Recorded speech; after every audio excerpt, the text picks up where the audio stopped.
En primer lugar, bueno, pues gracias por la asistencia, que en poquito tiempo, porque es verdad que ha sido de un día para otro prácticamente, pero bueno, esto nos sirve también para tomar contacto, para fortalecer el ambiente de cara a la feria y para tener también un contacto con los aficionados en una temporada que es muy importante, ilusionante y especial, ¿no, Pablo? Bienvenido a Burgos. Muchas gracias a todos por acompañarnos. Y bueno, la verdad que sí es una temporada muy especial, ¿no?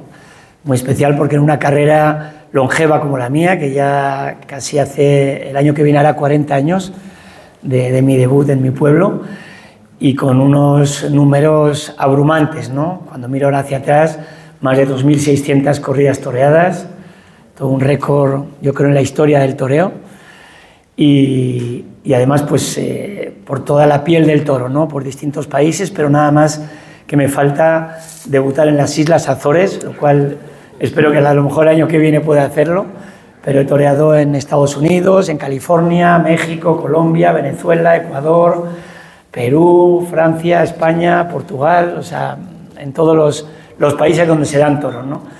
Entonces ahora cuando llega al final es inevitable mirar hacia atrás y hacer una hermosa recopilación, ¿no? de todo lo vivido y cómo ha podido caber tanto en una vida.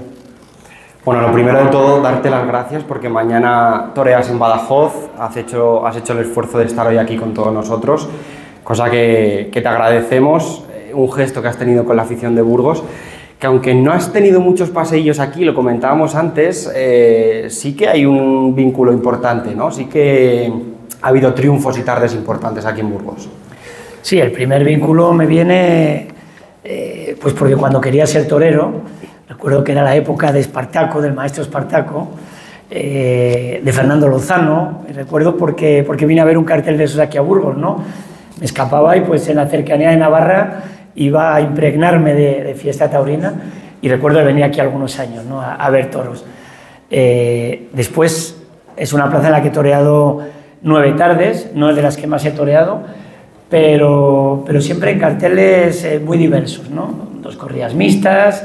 Recuerdo un cartel muy bonito que, bueno, pues que ahora son figuras del toreo, entonces todavía no lo eran, con José Mari Manzanares y Cayetano, otra con Víctor Puerto, y luego recuerdo todavía torear una corrida de rejones con colleras, antes de que se quitaran las colleras.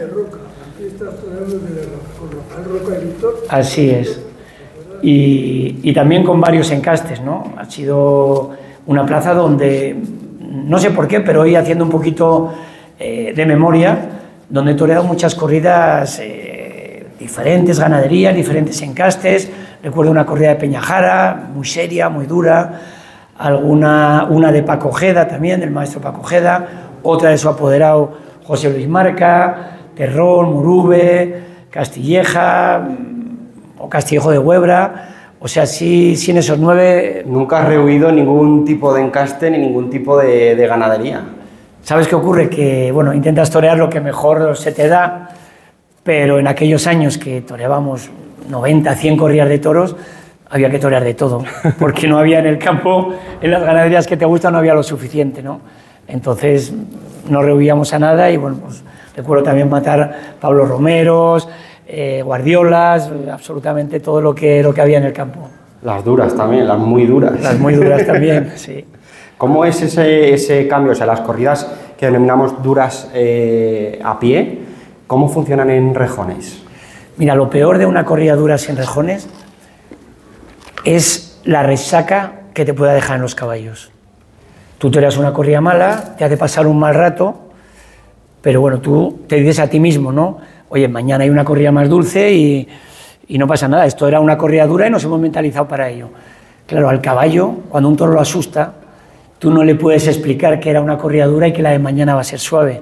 A él le queda el recuerdo de que era un animal con 2 cuernos que se lo ha hecho sufrir y cuando mañana vea al toro más dulce, él no va a saber entender que ese toro es distinto, ¿no? Entonces esa es la parte más dura más de gestión, complicada, ¿no? Más complicada, sí. En estos casi 40 años, en estas 2.600 corridas, ¿cómo se llega aquí? ¿Cómo se llega siendo el número 1 del escalafón de rejoneadores? Mira, llegas no creyéndotelo, porque yo a estas alturas, ver que estoy vigente, que estoy vivo en la profesión, es que ni yo mismo me lo creo. O sea, digo, ¿cómo lo he hecho? No lo sé. No sé cuál ha sido el secreto, pero cuando yo empezaba veía a mis antecesores, a Joao Moura, a los Peralta, y decía, ¿esta gente cómo ha podido aguantar tantas corridas con lo difícil que es esto? Con lo que se sufre, con lo que hay que montar. Y yo me creía que iba a estar un ratito en esto, ¿no? Ahora, cuando he llegado a este final de la profesión, ni me lo creo, o sea, esa es la realidad. Yo he leído una entrevista tuya, creo que era en La Razón, y decías que tú te aficionaste a los rejones, tú quisiste ser rejoneador por una corrida que viste en televisión española con el maestro Vidrié. Así fue. Yo por aquel entonces teníamos, mi padre tenía una hípica en Logroño, yo había dejado de estudiar muy temprano porque era muy mal estudiante, y entonces alguien dijo, van a pasar en televisión una corrida de rejones desde Madrid. Entonces, como casi todos aquí recordaréis, había un canal nada más, y era en ese canal en directo, ¿no? en la 1 de ahora de la televisión española. Y recuerdo que fue un cartel con Alvarito Domecq, Joao Moura y Manuel Vidrié. Entonces yo me encerré a ver aquella corrida de rejones en casa, la vi yo solo, y fue como si hubiera encontrado un tesoro en mi vida, ¿no? Todo lo que yo vi allí me apasionó, y a partir de ese día yo me montaba en un caballo y quería hacer lo que había visto, lo que había grabado en mi mente. Entonces mis buenos amigos me perseguían con una escoba, hacían de toro, y yo corría e intentaba hacer aquellos quiebros que les había visto, hasta que un día me dijeron, oye, si quieres, ahí en las fiestas de Viana hemos hablado con el ayuntamiento y te deja salir a una vaquilla de las que saca para la gente. Pues allá que voy. Fui con mi caballo, con el único que tenía, salí a una vaquilla de aquellas toreadas, en una plaza que montaban en el centro del pueblo, con un anillo nada más, no había gradas, y aquello fue un infierno. O sea, la vaquilla toreada, yo lo que le quería hacer al de la escoba, la vaquilla me decía que no era lo mismo. Aquello fue golpes por todos lados, me escapaba como podía, hasta que ya en una de esas, ábreme la puerta que salga, ni llevaba banderillero, ni llevaba cuadrilla, nada. O sea, llegué como un paracaidistas que caía allí a probar suerte, ¿no? Pero aquello no me quitó la ilusión, todo lo contrario. Yo me motivaba, pues fíjate, claro, es que la vaca estaba toreada, ¿eh? Con un novillo era más fácil y no sé qué. Y así empezó mi carrera, ¿no? Hasta el día de hoy. ¿Cómo ha sido este desierto? ¿Cuál es el balance de estos años? Los comienzos dicen que son complicados, pero ¿cómo se llega a la decisión final de decir hasta aquí, hemos llegado hasta aquí? Porque imagino que la decisión también será dura. Mira, yo cuando miro a mi profesión veo, por ejemplo, los 11 primeros años donde no salía de Navarra, donde tenía que domar caballos todo el invierno y dar lecciones, herrar caballos a toda la gente de la comarca, pues para poderme autofinanciar.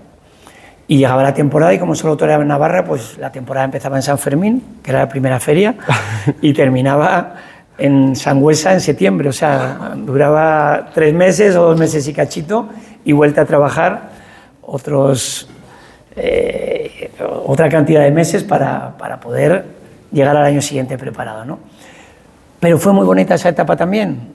Yo crecía, yo maduraba, cada año mejoraba y compraba un caballito, una montura. Entonces esos principios son duros, pero son muy bonitos. Después llegaría el boom en el año 94 y también pasé 4 o 5 años bonitos porque todo te venía de cara, todo eran éxitos, todo era crecimiento, era ganar dinero, esos primeros dineros que ya llegaba el invierno y era autosuficiente, ya no tenía que dedicarme a montar caballos de gente. Entonces fueron quizá los años más agradecidos, ¿no? Luego llegaría en el año 2000, 99-2000, cuando decido salir al extranjero, saltar el charco, perdón, e ir a México, y entonces vendrían unos años maravillosos, pero esos son los años duros de verdad, para mí en lo personal, ¿no? En lo profesional fueron espectaculares, porque fue llegar a México y unos triunfos rotundos, se llenaban todas las plazas a donde yo iba, tenía un poder absoluto para decir dónde quería torear, el día que quería torear, con el cartel que quería torear, con los toros que quería torear. O sea, era un impacto, me atrevería a decir, social, ¿no? Pero a nivel personal era un agotamiento difícil de llevar.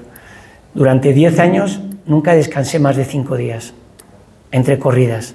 Toreaba 140 corridas, los años que más, 120 los años que menos.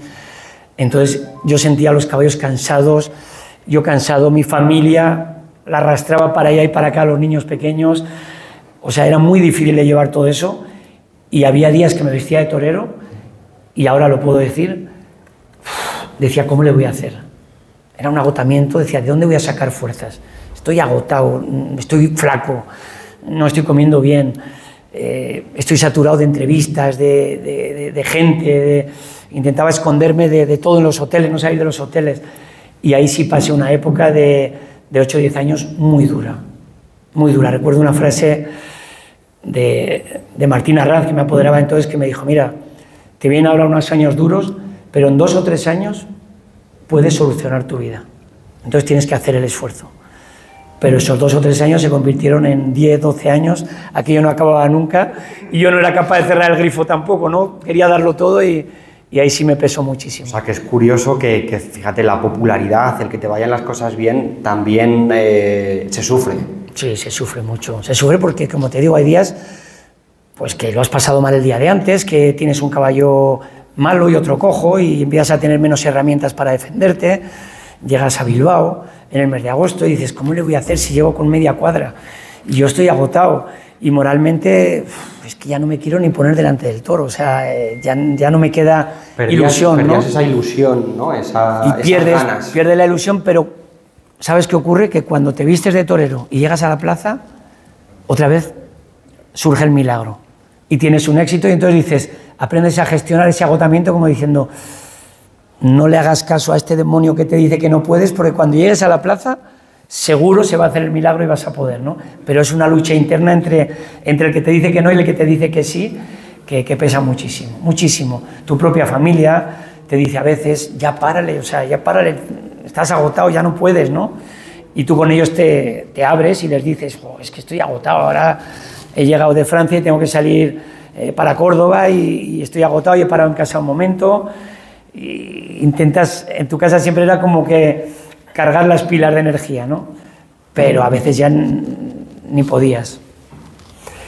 He leído también en varios medios, ¿no? que el rejoneo estaba inventado, pero que el montar el toreo a caballo, que lo inventó Pablo Hermoso de Mendoza, que fue lo que has aportado a esas corridas de rejones. Mira, no me gusta parecer vanidoso y decir que yo cambié... Bueno, tengo que decir que no es que lo hayas dicho tú, es que lo han dicho los periodistas, sí, los expertos en rejoneo. Lo que sí ocurrió cuando yo llegué al mundo del toreo, me costó esos 11, 12 años abrirme plaza, abrirme las puertas, y cuando se me abren las puertas y ya llego a Madrid, a Sevilla, a todas las plazas importantes con el máximo ambiente, me encuentro con que ser figura del toreo a caballo no era una gran cosa. O sea, llegabas a Madrid y de repente te pagaban lo que le pagaban al torero a lo mejor con menos ambiente del momento, ¿no? Entonces decías, tanta lucha para llegar ahora aquí y esto no es lo que yo me creía, ¿no? Os puedo decir que, sin hablar de números, pero a lo mejor cobrábamos el 10%, la figura de rejones cobraba un 10% de lo que cobraba una figura del torero a pie. Entonces tú llegabas a Madrid, veías la plaza llena y decías, oye, si se llena conmigo igual que en aquel momento con Joselito o con Enrique Ponce, joder, ¿y por qué a mí me pagan tan poco, no? Entonces, bueno, decidí apostar muy fuerte y planteé un cambio. Como hablan en política, pues yo vengo aquí con un cambio de ideas, presento mi propuesta de lo que quiero cambiar, pero también presento la propuesta de lo que yo voy a dar, ¿no? Lo que voy a aportar a esto. Entonces, si no aportaba nada, tampoco tenía fuerza para exigir, ¿no? Entonces, en esas exigencias, pues fue, oye, que se nos tratara mejor a todo el colectivo en cuanto a encastes, que no llegáramos y dijeran, a ver, ¿qué es lo que no quiere nadie? Estos toros, esos parejones. Porque tienen un cuerno roto, porque son de una ganadería que nadie lo quiere torear, pues para rejones. Que se nos diera también el reconocimiento en en remuneración económica en relación a lo que nosotros metíamos en la plaza, porque llenábamos las plazas, no es por otra cosa. Entonces, para eso, ¿qué había que ofrecer? Primero yo tenía que ganarme al público, que el público me siguiera y llenar esas plazas, tenía que ganar al otro sector importante en cualquier sector de la vida, que pueda ser el político, el taurino, el empresarial, que era el periodístico. Y entonces yo empecé a decir, bueno, yo por ejemplo voy a aportar que después de tomar mi alternativa nunca más voy a matar novillos. Hasta entonces los rejoneadores tomaban la alternativa y al día siguiente iban a un pueblo y mataban herales o utreros. Yo dije, no voy a hacer eso. Yo siempre vaya donde vaya mataré toros con la edad cumplida, ¿no? Voy a quitar las colleras, que era algo criticado siempre, pero que, bueno, pues que el público lo aplaudía. Al final se hacía un 2 contra 1 y aquello era un show que además a ver con quién te tocaba el dúo. Te podía tocar con alguien que toreaba como tú o te podía tocar con alguien que igual hasta te llevabas mal, ¿no? Y salías a hombros juntos por Madrid porque él te había sacado a ti o tú lo habías sacado a él, ¿no? Entonces, en todos esos cambios tuve el respaldo, fue una apuesta fuerte, me quedé un año fuera de Madrid, fuera de Sevilla. Indudablemente a las empresas les toqué un poquito el codo, eso es lo que te iba ¿no? a decir. ¿Encontraste también el rechazo del sector? Sí, totalmente. El pegarte contra una pared y decir, estoy aquí claro, solo, o también encontraste el respaldo de los compañeros. Encontré también un rechazo en momentos por algunos toreros de a pie, que algunos me decían, oye, tú estás aquí exigiendo muchas cosas, pero tú no arriesgas como arriesgamos nosotros. Y yo con todo el respeto les decía, es verdad, que nosotros toreamos los toros arreglados porque no llegan a nuestros caballos. Pero también Julio Iglesias arriesga menos que yo y gana más que yo. No es solo una cuestión de riesgo, es una cuestión de lo que tú generas en la taquilla, ¿no? Entonces, bueno, pues la gente empezó a entenderlo y al final las empresas, gracias a Dios, me quisieron un poquito poner en mi lugar, pero se demostraría 1 año o 2 años que yo llevaba a la gente, me empezaron a dar la razón y bueno, pues creo que al final ahí es donde vino el gran cambio, ¿no? Pero luego hay otro cambio a nivel técnico en el rejoneo, que es el del que estoy más satisfecho, ¿no? Yo llego al toreo, aquí en el norte, donde en la vida había habido un rejoneador, lejos de toda la cultura de la doma vaquera y la doma de rejoneo que había en el sur, y entonces yo llego del mundo de la hípica. Yo hacía salto desde niño y ahí se montaba pues como se monta la hípica, sin castigar nunca al caballo, por puro convencimiento, con muy poquita cosa en la boca, con unas espuelas donde no le hieres porque te prohíben que haya cualquier tipo de herida o de castigo en el caballo. Entonces, cuando llego al mundo del rejoneo, quiero hacer también esa revolución, ¿no? Es decir, creo que se tiene que poder torear con un caballo sin que el caballo te tema, sino que el caballo confíe en ti. Que tú seas parte de su pensamiento, que él tenga confianza en que tú lo llevas por el buen camino y que tú participes de toda su movilidad como si fueras un centauro, como si fueras parte de él. Entonces, esa es mi gran aportación técnica. Desaparecen las espuelas, desaparecen los grandes bocados, mis caballos empiezan a torear por voluntad propia y entonces la expresión del caballo es totalmente diferente. Si tú ibas a un caballo que te tiene más miedo a ti que al toro, aquello es pura tensión, ¿no? Cuando tú a tu caballo le has enseñado y el caballo se recrea, se gusta en lo que hace, se divierte con lo que hace, aquello ya empieza a ser una danza totalmente diferente. Dentro de esa danza, ¿cuáles han sido los caballos que más satisfacción personal te han aportado en tu carrera? Mira, ha habido muchos caballos que me han hecho muy feliz porque lo que más me ha gustado a mí como torero y como artista ha sido montar a caballo. A día de hoy me sigue gustando y Dios quiera que me dé mucha fuerza todavía unos años para seguir haciéndolo cuando me retire, ¿no? Entonces, hay caballos que me han dado satisfacción por la dificultad que me han planteado durante años y superar esa dificultad, pues al final me ha hecho sentirme pleno, ¿no? Otros por lo que me han dado en la plaza, que me han llenado de éxitos, por lo que ellos me han aportado, inclusive cuando yo me podía llegar a equivocar y ellos tapaban esa equivocación, ¿no? Pero lo que sí hay, 4 caballos en mi vida, o me atrevería a decir 5 caballos, claves en mi vida. Siempre se dice que en la vida de un rejoneador siempre hay un caballo importantísimo, ¿no? Que te deja a ti expresar. Siempre suena un nombre. Eso es, que te deja a ti ser pleno en la plaza y pensar y ejecutar con él, ¿no? Yo me atrevería a decir que he tenido 4 y un quinto con el que empecé que me hizo crecer, ¿no? Que fue cafetero. Yo empecé por lo más difícil, haciendo quiebros, lo que yo le había visto a Manuel Vidrié y a Joao Moura. Un día salía, otro día no salía, pero apostaba por lo más complicado, ¿no?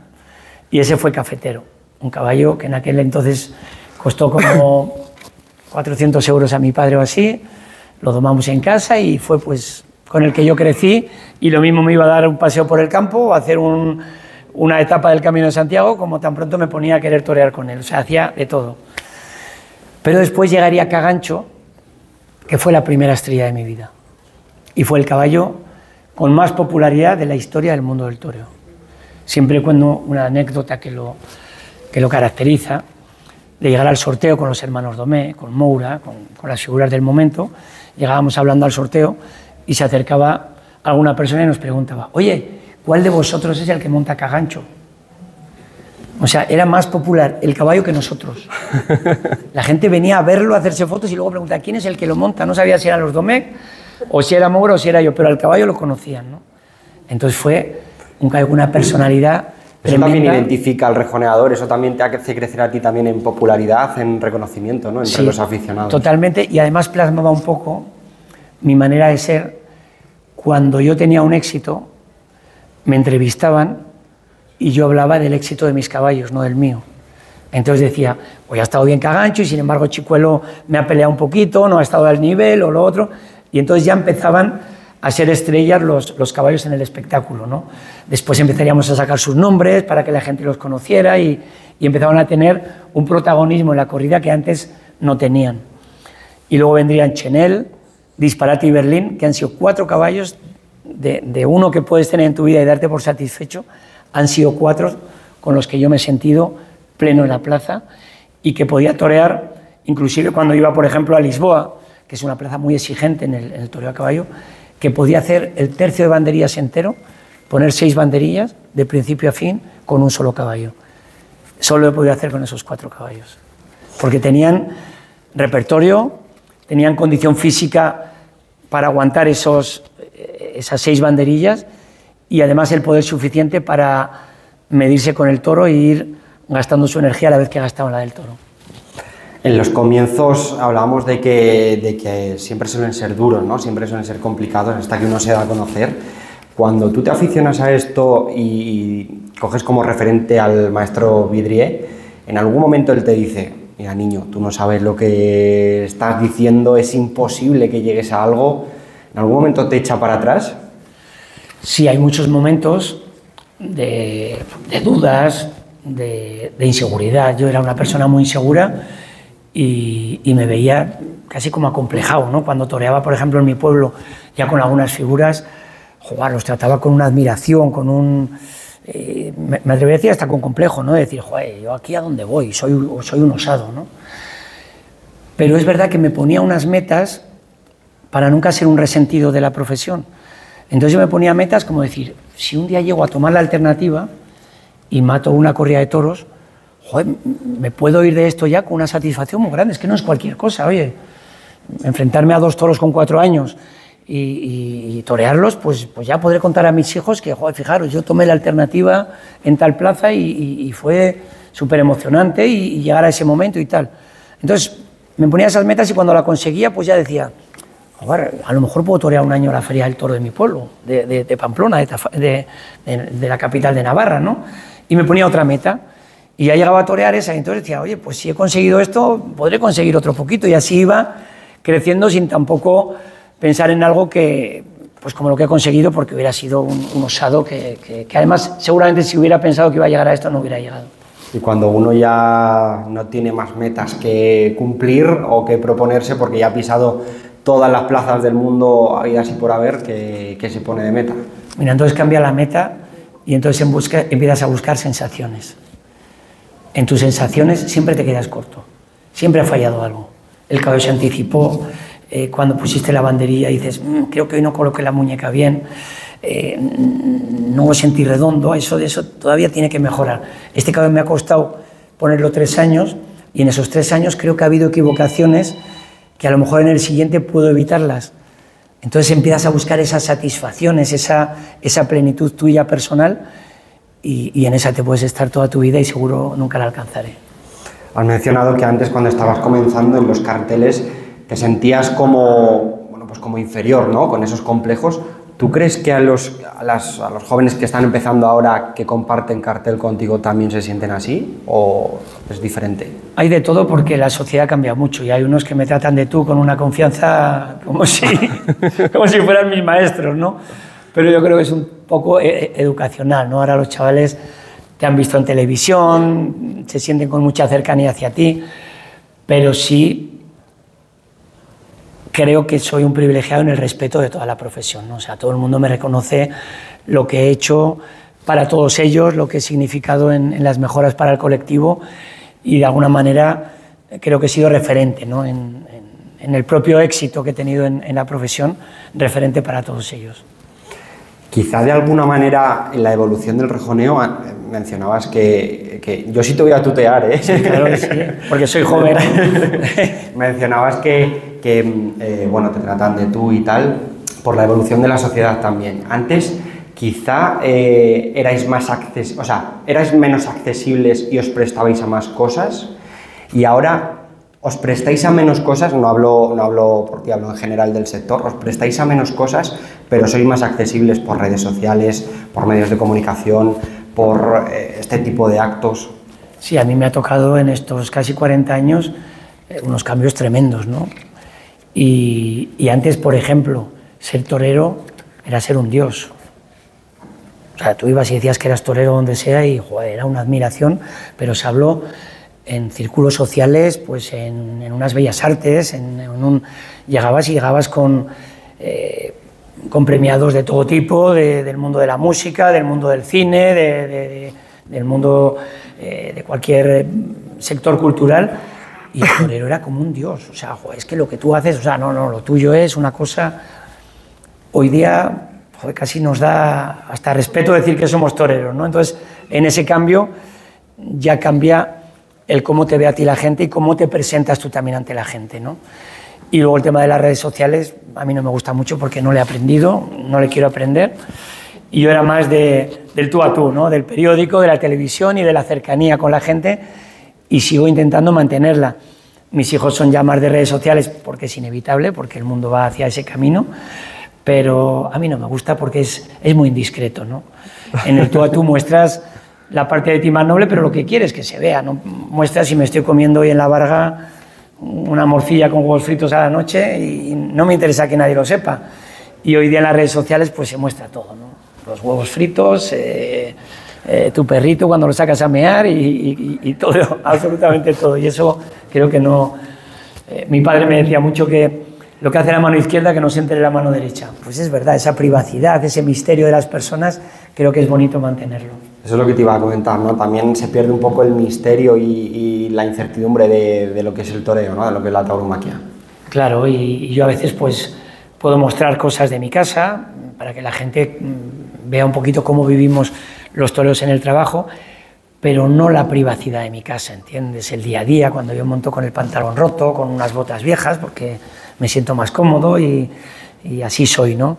Entonces creo que hay que mantener un poco esa privacidad y también ese misterio, porque las redes sociales ahora te acercan mucho a un personaje, pero también se gasta muy rápido esa imagen, dura muy poco, ¿no? Y sin embargo, cuando hay misterio, pues esa imagen puede durar mucho tiempo. Ahí tenemos el misterio del maestro José Tomás, por ejemplo, ¿no? ¿Le has regañado a Guillermo alguna vez de decirle, no subas eso? Sí, muchísimo. ¿Qué estás grabando? ¿Pero qué he visto que vas a hacer? No, que no lo voy a subir, papá. Porque huyo, ¿no? a que me graben cosas si no es algo que yo quiera grabar.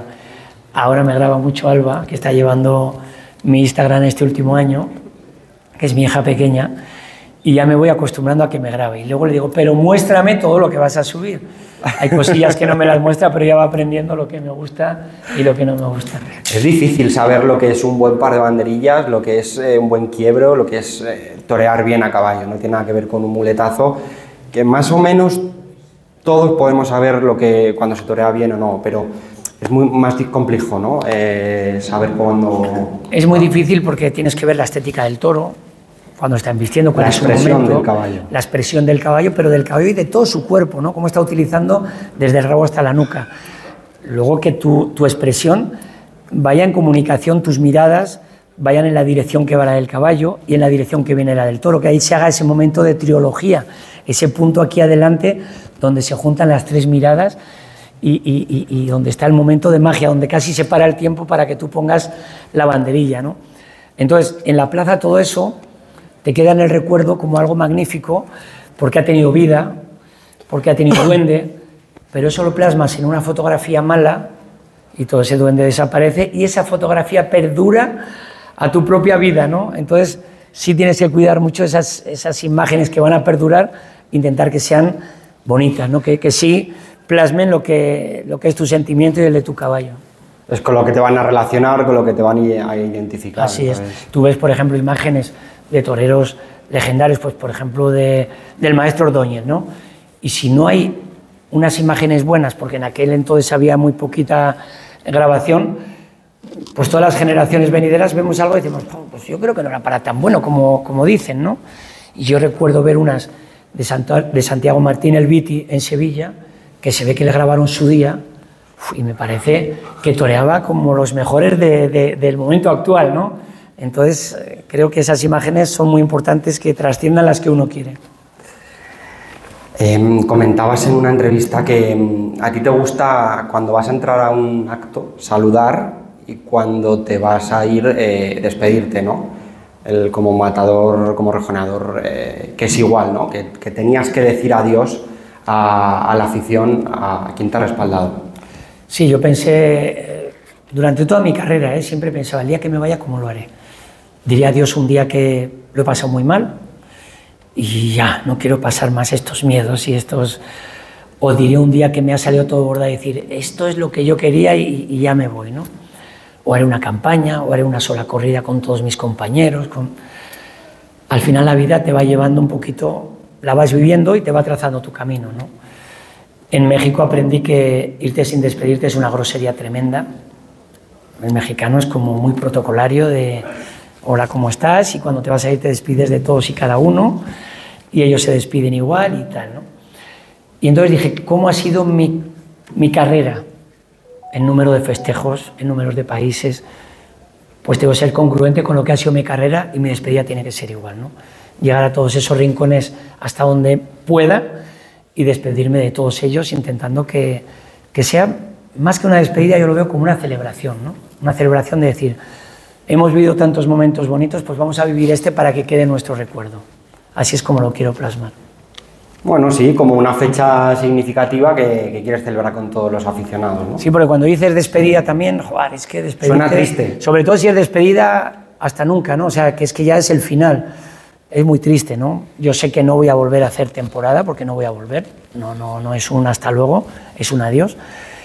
Pero en la profesión yo quiero seguir vivo a través de mi hijo, a través del legado que dejo, y también, pues si un día puedo sumar para un evento especial, que me dicen, oye, se va a hacer una corrida especial en Burgos para conmemoración de no sé qué, no sé cuántos, oye, pues si veo que mi actuación puede sumar para algo, ya fuera del circuito, pues quiero torearla si me encuentro en condiciones, ¿no? O sea, que el gusanillo lo vas a seguir sí, pero como te digo, eventos así un poquito especiales, de algo benéfico, de algo social. Que te apetezca, sobre todo. Así es. Si Guillermo no fuese rejoneador, ¿te hubieses retirado o te retirarías en este tiempo? No. ¿Hubieses aguantado un poquito más? No. Hubiera ido adaptando las temporadas a mi condición física, a mi edad, y a lo mejor hubiera acabado pues toreando la feria de mi pueblo todos los años, o 4, pero ¿cómo puedo dejar yo que se muera todo lo que he creado? Las yeguas que tengo, con una selección tremenda de que salgan caballos toreros, en mi casa todo el equipo de gente que trabajamos codo con codo cuidando como 200 caballos, que eso es un paraíso del caballo. O sea, de repente que voy a dar el cerrojazo y ver aquello abandonado, qué hago con las yeguas, ponerme a venderla cuando nunca ha sido mi negocio, ¿no? El vender caballos, los caballos han sido mi vida. Entonces hubiera seguido, pues como te digo, arrastrando las patas y subiéndome con una sillita, pero toreando donde me dejaran. bueno, mantiene el apellido, ¿no? Mantiene un legado, mantiene también una cuadra, mantiene un nombre que va a seguir llevando por las plazas. Así es, y eso es lo que me ha hecho decidirlo, decir, bueno, podemos vivirlo a través de él, sigue todo vivo en la casa, hasta el miedo, y bueno, puedo seguir montando a caballo y ayudándolo a él, que indudablemente pues me va a dejar buscar todavía esas lagunas que entiendo que no he alcanzado todavía y que seguiré trabajando para ello. Después de esta temporada, ¿qué va a venir? ¿Qué planes hay? Mira, os voy a develar que tengo una propuesta para no cansar en el medio, pero siempre pensando en aportar a la fiesta algo, ¿no? La fiesta a mí me lo ha dado todo y a mi familia. Nos ha cambiado la vida y yo siempre estoy agradecido a ella. Y tengo una propuesta junto con Pepe Aguilar, que es un cantante muy importante de México y que hace eventos en Estados Unidos y en distintas partes del mundo. Y un día hablando los dos, llegamos al acuerdo de que para los dos sería muy importante hacer alguna actuación, a lo mejor en algún país de esos que no se da toros, para poder abrir un poquito y que conozcan lo que es el toreo pues en países como Estados Unidos, quién sabe si a lo mejor en China, pero en Estados Unidos ya está la cosa madurando para el 2025. Y a lo mejor poder hacer una gira pues, por esos grandes estadios, junto con espectáculos de rodeo, de cantantes, pero poder exportar un poquito esta cultura nuestra, ¿no? A lo mejor será incruento, pero se podrá ver el arte de torear a caballo. Y creo que será poner una pica en Flandes y abrir un poquito el mercado para toreros venideros y que en vez de nuestro campo de acción, que cada vez es más chiquito, pues que se pueda ampliar y pueda haber ahí unas nuevas carreteras, ¿no? para que fluya el toreo. Adaptar el toreo a estos tiempos, ¿no? Con otros espectáculos, con otras fórmulas, que a veces también es necesario para entrar en la sociedad y para captar otro tipo de público. Claro, y siempre sin perder la esencia de lo que es nuestra cultura, lo que son los toros aquí en España, pero si tenemos una manera de mostrarlos fuera, adaptándonos un poquito, pues siempre lo he tenido en mi mente y ahora pues le voy a echar un poquito de tiempo. ¿Y aquí en España descansamos o hay proyectos? No, aquí descanso. Aquí en México descanso. Voy a torear a final de esta temporada en México, en algunas plazas que me cerraron el año pasado y no me pude despedir, como es la plaza de Guadalajara, pues en el momento que la abran reapareceré para poderme despedir. Pablo, también has conseguido ser referente, no solo a nivel nacional, sino a nivel internacional. ¿Qué es lo que has llevado allí a otros países que tanto ha captado la gente de allí, el aficionado de allí? Bueno, he sido referente en el mundo del toreo y también en el mundo del éxito, ¿no? Porque de hecho, pues a veces me han llevado como referencia a hacer coloquios como el de hoy, pues por ejemplo en el Colegio de Ingenieros o lo hablábamos antes aquí en la universidad o a veces en México, pues para los vendedores de Mercedes, Volkswagen y tal, como estímulo para los vendedores de cómo convertir una profesión que no era de éxito, convertirla en éxito, ¿no? Entonces, ha sido una referencia en distintos sectores y bueno, pues eso ha sido aquí, pero lo ha sido más todavía en el extranjero porque en México el impacto, en Colombia, donde habían visto menos nivel de toreo a caballo, todavía fue más impacto porque además yo llegué con la novedad de que no me conocieran, pero ya llegué con la madurez de llevar aquí pues 500 corridas y dominar la profesión muchísimo más que cuando me llegó aquí mi momento de triunfo, ¿no? Entonces ese impacto fue tremendo. Allí además lo viven también con mucha pasión, con mucha intensidad en América, ¿no? Sí, es un público mucho más apasionado, que se deja llevar del momento, y luego en México viví también una experiencia importantísima que aquí no se daba, que fue la de ser sponsorizado por una de las personas más ricas del mundo, Carlos Slim, con una empresa de telefonía, Telmes, que le metió un dinero muy fuerte a mi sponsorización y entonces consiguió que me convirtiera, aparte de ser el torero más popular del momento en México, que me convirtieran en una de las 2 o 3 personas más populares de México. Entonces, eso fue un impacto tremendo porque todo el mundo en México me conocía, todo el mundo iba a verme a la plaza, aunque no fueran taurinos, iban niños, iban señoras, iban abuelitas que me habían visto en televisión y que me querían ver. Entonces eso fue darle una entrada también a una parte mediática que aquí sí le habían tenido algunos toreros, pero muchas veces más por escándalos de faldas o de otras cosas. Eso te iba a decir que por una publicidad bien llevada, ¿no?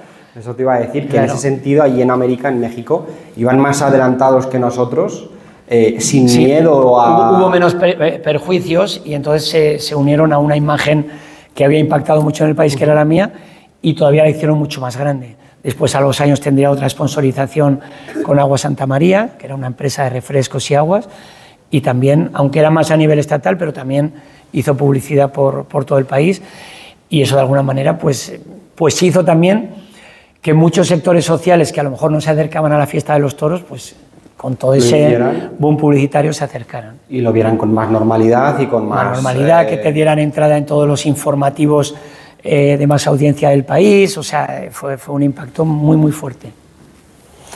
Y dentro de estas 2.600 corridas, de estos 40 años como rejoneador, ¿dónde queda Burgos? Bueno, pues esa es una pregunta que cuando hacen en México digo, jo, este cabrón ya me está yendo la pregunta difícil. ¿Qué significa para usted torear en Saltillo? Pues hijo mío, ¿qué quieres que te diga? Me tengo que inventar algo. Porque después de 2.600, aunque quiera echarme muchas flores, pues son muchas las corridas y las plazas, ¿no? Pero como te decía antes, para mí las plazas donde yo he acudido antes de ser torero tiene una connotación muy importante porque la ves como algo que admiras. O sea, tú llegas aquí queriendo ser torero y ves al maestro Espartaco torear, ves aquel triunfo y dices, joder, si un día puedo venir aquí, no sé qué. Entonces esas plazas ya tienen un recuerdo especial porque te da la sensación como que has crecido en ellas, ¿no? Que las has visto desde que no eras torero hasta que luego te has convertido en estrella. O sea, que tu último paseillo fue aquí en Burgos, sin el Coliseo. Yo creo que en el 2015, yo creo que sin el Coliseo. Ahora, como he venido con Guillermo, ya se me mezclan los recuerdos. No estaba el Coliseum, ¿verdad? No estaba en el 2015. O sea que en realidad vas a debutar en el Coliseum después de... Así es. Es curioso, fíjate las vueltas que da la vida. En México este año decían una frase que aquí era muy mal vista en el tema taurino, y allí la decían, pero que era realidad. Joder, después de tantos años, y vas a hacer en algunos sitios presentación y despedida. Aquí era presentación y despedida, cuando no habías triunfado decían presentación y despedida, ya no vuelves. Pero en México se dio, y en España se va a dar este año, por ejemplo, en Almonte, Huelva, que voy a hacer mi presentación por primera vez torear y ya en el año que me despido, ¿no? O sea, todavía hay plazas que no Tienes están. la responsabilidad y aquí pues voy a vivir la cúpula, por así decir, y me voy a despedir. Tienes la responsabilidad de presentarte como rejoneador y la... Pero Burgos indudablemente tiene unas connotaciones para mí culturales muy parejas a lo que yo he vivido y he crecido en Navarra, ¿no?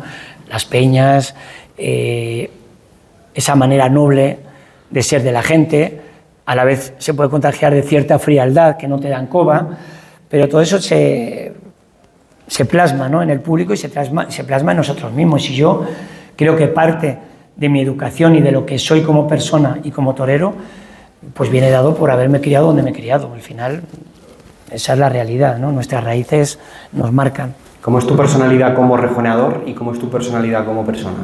Yo creo que igual, ¿no? Yo creo que es la misma.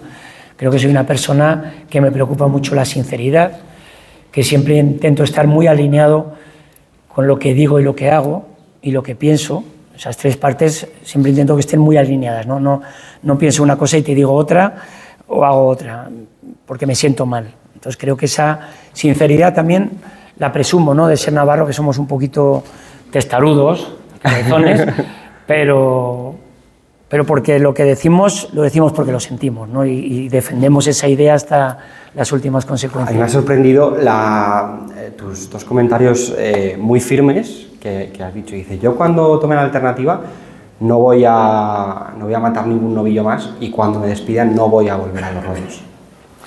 Sí, porque, como te digo, son decisiones que a lo mejor las maduras, pero que cuando las tomas porque crees que es lo justo para contigo mismo y para con la profesión, ¿no? Es decir, a la profesión yo, ¿qué más le puedo dar? Creo que le he dado todo ya. De aquí para adelante ya sería un ocaso, ya sería estar viéndome en condiciones que a lo mejor iría perdiendo facultades y no podría aportar lo mejor de mí mismo, entonces sería engañar también a mi público. Cuando tomas una decisión de esa, yo creo que hay que ser muy firme y tomarla con todas las consecuencias. Muy meditada, sobre todo. Igual que para tomar esta decisión de decir, he llegado hasta aquí y no hay vuelta atrás. Por ejemplo, hay una decisión cuando decidí no torear más colleras. Llega mi hijo, empieza a torear y me encuentro en situaciones que con mi hijo me gustaría torear un día un toro a medias con él, ¿no? Entonces empiezan a presionarme para que lo hagamos en Sevilla, para que lo hagamos en muchas plazas, pero lo mismo digo, no, yo en su día tomé una decisión y ahora no puedo ser chaquetero, ahora que me conviene, ahora sí las colleras son bonitas, ¿no? Entonces nunca lo he hecho, inclusive en México, que hay problemas de cupo, porque el 50% del cartel tiene que ser mexicano. Entonces he podido torear muy pocas corridas con él, porque nos tendríamos que ir a 8 toros, o a 6 con colleras, y decidí que no iba a torear con colleras, y así lo he mantenido, ¿no? Creo que hay que ser fiel a sí mismo. El 3 de julio la cita es bonita, ¿no? Y es ilusionante además con Guillermo en el cartel y con un joven valor también del rejoneo como es Sergio Pérez de Gregorio, que además tomó la alternativa el año pasado, y bueno, y un debutante que va a ser Guillermo, aunque suene contradictorio, pero yo creo que tiene motivo, ¿no? Y es bonito. Sí, yo creo que es un cartel precioso porque es el relevo generacional. Como he dicho antes, he toreado con 3 generaciones, con la de Joao Moura, Vidrié, Buendía, que eran gente de la edad de mi papá o un poquito más jóvenes, pero de esa generación. Luego toreé con toda mi generación, de los hermanos Domé, de Fermín Borque, Ginés Cartagena, Antonio Correas, que ya todos ellos se han retirado, y ahora he tenido el privilegio de torear con los hijos de mi generación y también con mi hijo, ¿no? Entonces ahora ya en esta despedida, pues qué bonito, como el caso de Burgos, torear con un cartel joven, con el cartel que toma el testigo, y yo pues despidiéndome y disfrutando de poder participar de ello. ¿Has recibido muchos brindis esta temporada de despedida? Muchísimo, y en México cada vez que te brindan tienes que invitar a cenar.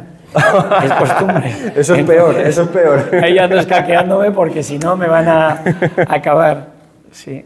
Pero sí, muchísimos y con mucho cariño, la verdad. Y todos, el otro día el último fue de Leonardo Hernández, que fue un brindis precioso diciéndome lo que yo había significado para él y para toda la familia, que siempre han luchado por abrirse paso en esto, y como yo había sido un referente que había conseguido todo lo que ellos siempre hubieran deseado conseguir, ¿no? Muy bonito. Has mencionado que el público de Burgos es muy similar al de Navarra, ¿no? Por la cercanía, por la proximidad. ¿Qué le gusta al aficionado de Burgos, al aficionado de Navarra, por decirlo así? Mira, el aficionado aquí le gusta como al aficionado de todo el mundo, ¿no? Le gusta ver torear a caballo bien, que cuajes un toro, qué tal, pero luego ellos tienen su idiosincrasia, su personalidad, y ellos van a divertirse. Si tú no los diviertes, ellos se van a divertir. Les gusta merendar, les gusta tomar, les gusta... O sea, el espectáculo ellos lo llevan garantizado de casa. Entonces, a veces a los toreros nos puede parecer que, cuando no lo has vivido desde niño, como yo lo he vivido, te puede parecer una grosería. Pero a mí todo lo contrario, digo, si hay faena, ellos se meten en la faena. Pero si no hay, como tantas veces pasa en la fiesta de los toros, pues qué bueno que ellos se diviertan, que no se vayan a casa con la boca abierta y diciendo qué aburrimiento ha sido esto, ¿no? Totalmente, además todos pensamos que es un público festivo, que no hace caso a lo que pasa en el ruedo, cuando es diferente, es un público festivo, pero que también es entendido y que también agradece lo bueno también hace, y reprocha lo malo. Y luego tú, al final, cuando tú te presentas en cualquier plaza, sin darte cuenta, te vas adaptando con los años a ese tipo de público. Y, por ejemplo, los silencios de Sevilla, que tan halagados son, joder, no veas cómo pesan. Tú haces algo y aquello sigue en silencio, y empiezas a mirar y dices, esto no dicen nada. ¿Qué examen me están haciendo, no? Y no vas a decir, va por ustedes, porque dices, joder, igual siguen callados y vaya ridículo. Entonces aquí te metes en esa parte del festival donde has crecido y las peñas y la música y entonces readaptas tu espectáculo también a eso, ¿no? Y es bonito disfrutar del silencio, disfrutar del bureo de Burgos o de Pamplona. Oye, es la personalidad de cada plaza y yo creo que si eres capaz de disfrutar cada una de ellas, ese es el misterio de la fiesta. Al final, a la fiesta la hace grande la popularidad. La vive el pueblo y el pueblo es el que participa de una manera directa. Aquí estamos la trilogía del toro, el torero y el público. Y si no haces que eso tenga una comunión, estamos jodidos. Va mal la tarde, va mal la tauromaquia, va mal todo. Así es. ¿Cuál es tu deseo para esta temporada? Que bueno, ya estamos a mitad de temporada, pero todavía quedan muchos compromisos por delante. ¿Cuál es tu deseo para acabar en lo más alto? ¿Cómo vas a terminar? Mira, mi deseo es el que me he planteado, ¿no?, para este año y que ha sido, la verdad, casi el de estos últimos años, ¿no? El vivir sensaciones plenas, el irme con el respeto de que he respetado la profesión con un cariño y una sinceridad enorme y que la gente me respete, me recuerde de esa manera, ¿no? Ese es lo más grande para mí que puedo conseguir en esto. Más que las orejas, los rabos, el dinero, eso va y viene, el dinero te lo gastas, quién sabe de aquí a unos años cómo estaré, pero que donde me pare pueda gozar de ese respeto, eso es lo más grande que te puede aportar cualquier cosa que hagas en la vida, ¿no? Eso es el trabajo de muchos años, ¿no? Y decir, he hecho bien las cosas. De hacer bien las cosas, de hacerlas como sientes que hay que hacerla, o sea, sin dar bandazos, es decir, este es mi camino y ese camino he seguido, me acierte o me equivoque. ¿Te da pena o es una decisión que bueno, has mencionado que es una alegría, ¿no? Que lo quieres compartir con todos los aficionados y tal, pero llega un momento que dices, joder, ojalá no la hubiese tomado? No, estoy feliz y firme de haberla tomado, pero indudablemente hay momentos que, pues este año en la Plaza México, por ejemplo, cuando cogí el toro, corté las orejas y veía que no iba a poder volver a vivir esos momentos, joder, la tristeza es enorme, o sea, en ese momento las lágrimas, es un vacío aquí adentro que dices, estoy diciendo adiós a una parte de mi vida que lo ha sido todo, ¿no? O casi todo. Entonces hay momentos de esos que sí te llega esa pena, pero bueno, es inevitable, ¿no? Es así. ¿Cómo lo pasas ahora acompañando a Guillermo? ¿Mejor, peor? ¿Lo llevas? Mira, siempre se ha dicho que es muy duro ser padre de torero, ¿no? Pero yo digo, es más duro todavía ser padre de torero y torear con él. Eso es durísimo, eso se lleva fatal. Entonces, cuando torea él solo, me parece casi un oasis.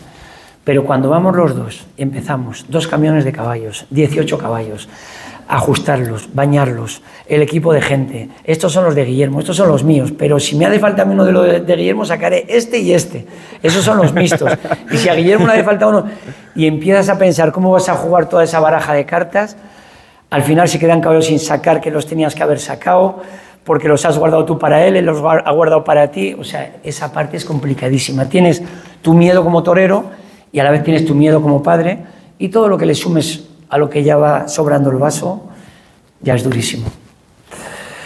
Pablo, muchísimas gracias por este ratito. No te quiero quitar mucho más tiempo porque tienes 6 horas hasta Badajoz, o sea que todavía tiene un ratito. Agradecidos de nuevo por dejarnos conocerte un poquito más como profesional y como persona y por compartir, por tener el detalle de venir a este encuentro con los aficionados de Burgos. Bueno, gracias. El 3 de julio nos vemos y te despediremos como Dios manda, con las charangas, con la merienda y por la puerta grande. A merendar a la Varga, a ver si nos dan los huevitos con morcilla. Gracias. Gracias a vosotros. Muy bonito, ¿eh? Muchas gracias. Muy bien. Gracias a todos, por vuestra compañía. Empecé aquí en la universidad y espero venir muchas veces a compartir charlas taurinas. Así. Cosas maravillosas. Digo, yo me enamoré viendo torear en Calahorra. Casi nada. Éramos fijos aquí en Calahorra. ¿Alguna llevasteis Teruel o no? Teruel no. A los mexicanos. Oye, Muchas gracias. Enhorabuena. Gracias. Para eso estoy ahí, pendiente. en Colombia era casi como México, en Colombia, ¿recuerdas? Eso fue tremendo. Bueno. ¿Habéis grabado todo?